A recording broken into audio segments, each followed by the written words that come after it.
The white fence had a fresh coat of paint. The lawn was exactly the right height. The street was quiet in exactly the right way. And somewhere in a drawer in that house, there was a document signed by the owner that legally prohibited certain people from ever living there. Not a government decree, not a city ordinance, a private contract drafted by a real estate developer, signed at the time of purchase, and ignored by the buyer at the same moment. He wanted the house. The clause was buried among 40-some other items. Nobody pointed it out. Nobody said, "You are signing a document stating that you will not sell this property to Black people, Jewish people, or in some cases, Catholics." He simply signed. Connecticut in 1956 had many houses like that, streets like that, documents like that. And what the archives show contradicts the version that stayed in the memory of those who lived through that era. The version that said that order was natural, spontaneous, and that harmony simply happened. The house cost between $11,000 and $13,000. For a middle-class family earning an industrial wage in Connecticut in 1956, that represented roughly 3 years of gross income, financeable over 20 years at interest rates subsidized by the federal government. The car in the garage was a Ford Custom Line from 1954, or a Chevrolet Bel Air, depending on how much you wanted to impress your neighbor. The radio sat on the kitchen counter. The youngest child slept in the room facing the garden. That was life for thousands of families in the suburban belt that grew up around Hartford during that decade. The American suburb of the 1950s was not a historical accident. It was a project. The National Housing Act of 1934 created the Federal Housing Administration, which guaranteed long-term fixed-rate mortgage loans. The Second World War had ended. The soldiers came home. The government wanted them to buy houses. The real estate industry wanted to sell them. Both sides needed a mechanism. The mechanism worked. Between 1940 and 1960, the suburban population of the United States doubled. In Connecticut, new developments appeared in West Hartford, Bloomfield, New Canaan, Glastonbury. New streets, new sidewalks, new schools, new churches. Everything new, everything organized, everything, apparently, open to whoever could pay. The lawn had to be cut every week. That was not a habit. It was a clause. The purchase contracts for the new suburbs came with detailed rules for exterior maintenance. The uniform appearance of those streets was not organic. It was contractual.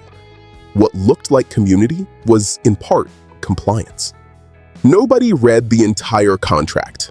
That was not a criticism of the residents. It was the standard. The lawyer signed, the broker closed the deal, the couple received the keys and moved the radio to the kitchen counter. The document went into the drawer. The other clauses, the ones that had nothing to do with the lawn, stayed with it. There was something written in that paper that nobody on the street had ever discussed out loud. The language was direct, no euphemism, no legal ambiguity.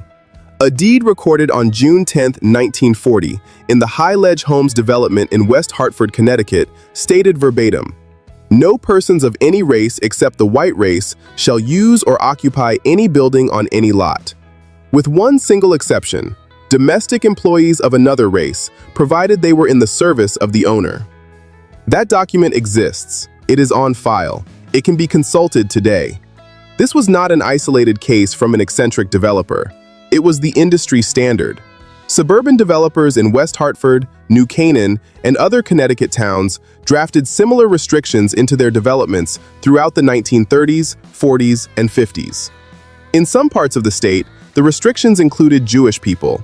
In others, the language was vaguer, persons of non-European origin, but the target was the same.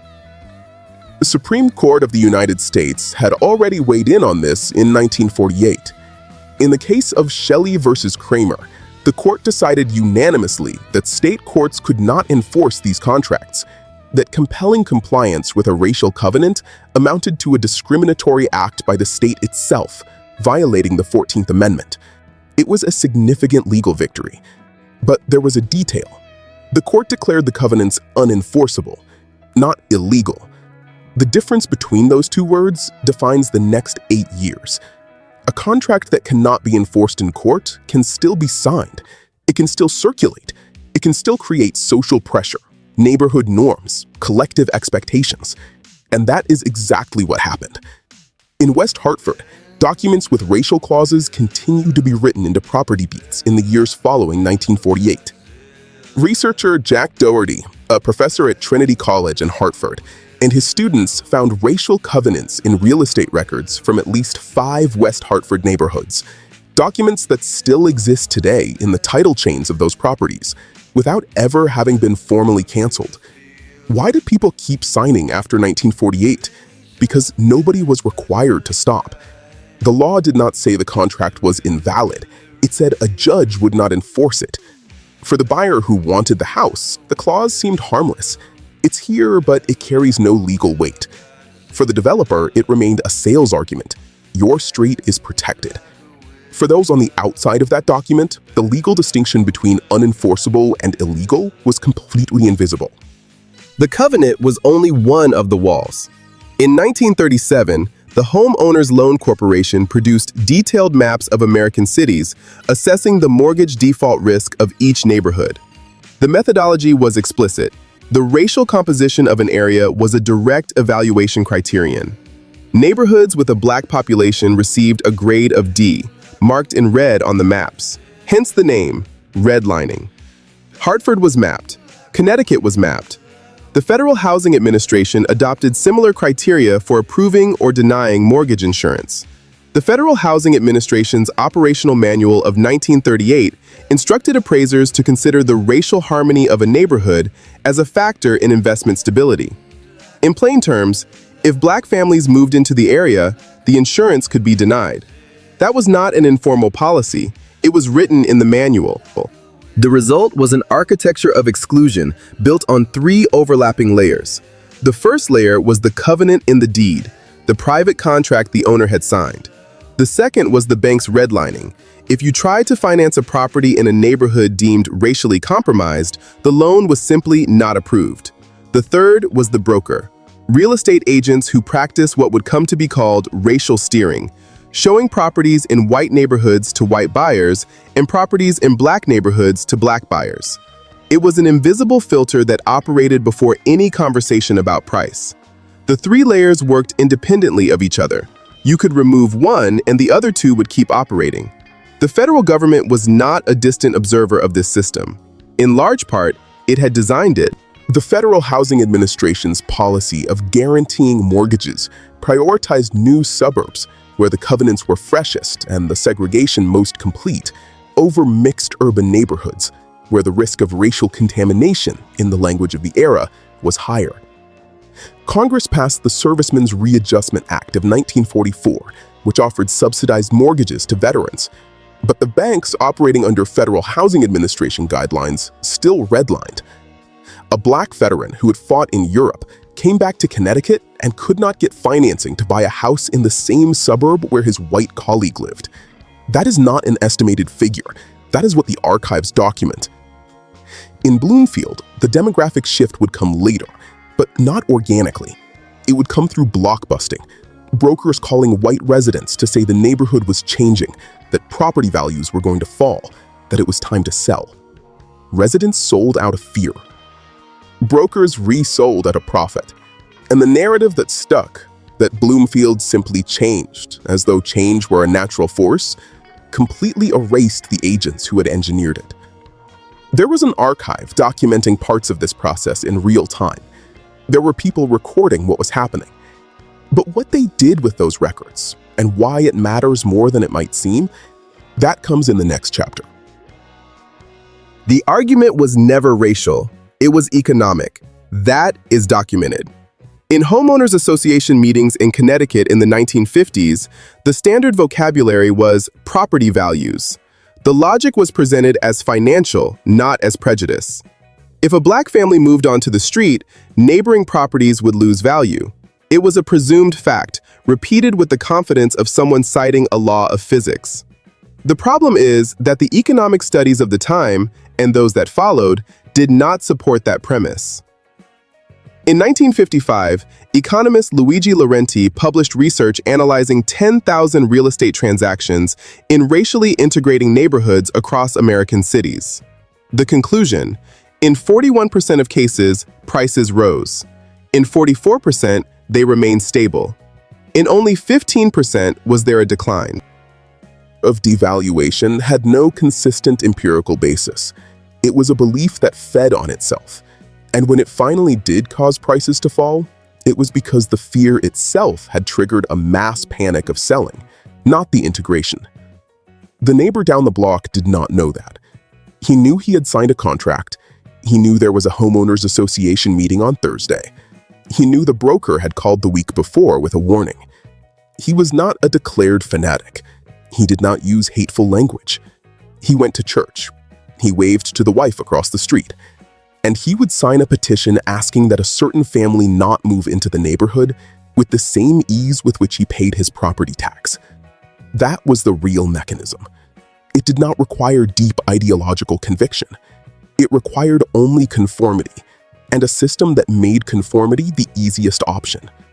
The covenants did exactly that.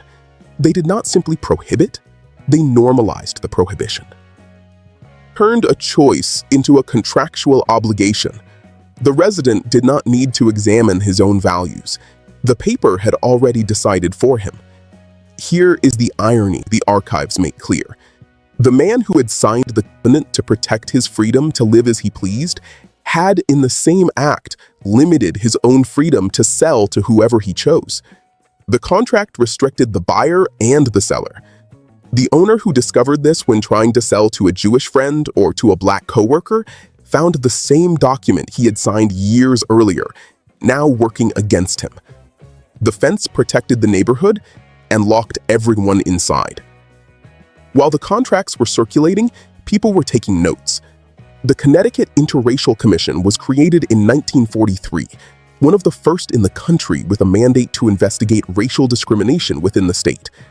In 1950, it was renamed the Connecticut Commission on Civil Rights. Its mandate included housing. And its staff spent the 1950s documenting what suburban residents never discussed out loud. The reports exist. They are at the Connecticut State Library in Hartford. What they show is a system operating with precision. Homeowners associations communicating with brokers about unwanted buyers. Banks applying redlining consistently across the Hartford metropolitan area, and developers continuing to write restrictions into new developments even after Shelley versus Kramer. The commission documented, it investigated, it produced reports, and it could do nothing beyond that. There was no state law criminalizing discrimination in private housing. The commission had investigative authority, not enforcement authority. It could name the problem. It could not stop it. The reports accumulated. The covenants did too. In 1949, a black family in West Hartford attempted to rent a property in a residential neighborhood. The owner refused. The commission investigated, documented, forwarded the case, and had no legal instrument to force any outcome. The case was filed as a complaint recorded without resolution. There were hundreds of cases like that. What the commission produced in those years resolved nothing at the time. But the documents it created became primary evidence for the legislative debates that would follow, and for researchers like Jack Doherty at Trinity College, who decades later used those archives to map exactly which streets in which neighborhoods carried which restrictions. The paper trail outlasted the silence. In 1959, Connecticut passed the first state-level anti-discrimination law in housing in the country, applicable to developments with public financing or built with more than 5 units. It was a real step forward, with real limitations. Single-family homes sold directly between private owners remained outside the reach of the law. The white fence stayed standing. Freshly painted. The Federal Fair Housing Act was passed in April of 1968. Lyndon Johnson signed the law. The Federal Fair Housing Act was passed in April of 1968. Lyndon Johnson signed the law 4 days after the assassination of Martin Luther King. Congress, which had blocked similar legislation for years, passed it in 6 days. The law prohibited discrimination in the sale, rental, and financing of housing across the entire country. 20 years after the Shelley versus Kramer decision, 28 years after the Highledge Homes deed, the members of the Connecticut Commission on Civil Rights, who had documented the system throughout the 1950s, saw the law passed. But the original commission had already been restructured and absorbed into what would become the Connecticut Commission on Human Rights and Opportunities. The reports they produced were incorporated into the state archives. The work continued. The covenants were still in the documents. A law that prohibits future discrimination does not erase past discrimination from a property deed.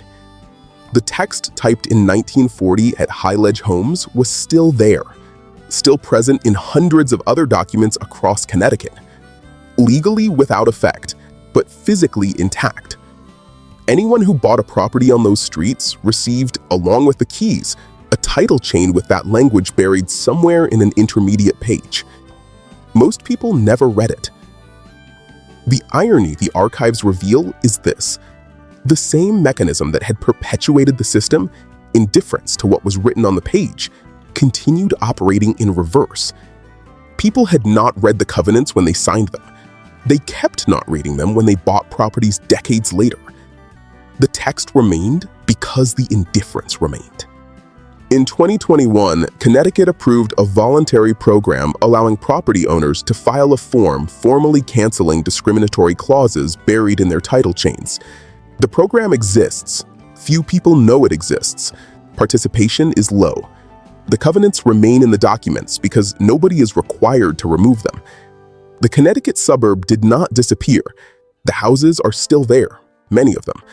The white fences, where they still stand, are maintained by the grandchildren of the original residents, or by families who bought the property in the 1980s, 90s, 2000s, never knowing what was written in the oldest documents of their title chain. The middle-class family that moved in during 1956 grew old on those streets. Many of their children sold the houses in the 1970s and 80s to families the original covenant would have excluded. Some of those children knew what was in the document. Most did not. The broker who practiced steering in the 50s retired. The developer who drafted the covenant was absorbed, renamed, or simply went out of business. The homeowners association that circulated the petition was dissolved when the neighborhood's demographic profile changed. What was not dissolved are the archives. The Connecticut State Library in Hartford holds the records of the Commission on Civil Rights from the 1950s. The reports are there. The cases filed as complaints, recorded without resolution, are there. The Homeowners Loan Corporation redlining map for Hartford has been digitized and is available online. The Highledge Homes deed with the racial clause from 1940 was located by researchers at Trinity College and is referenced in published academic work. They can be read today. And somewhere in a property records office in Connecticut, in a file that nobody has opened in years, there are property deeds with clauses typed in the 1950s that still describe who was not allowed to live there. No legal validity. Physical existence intact. The document was never canceled because nobody was required to do it.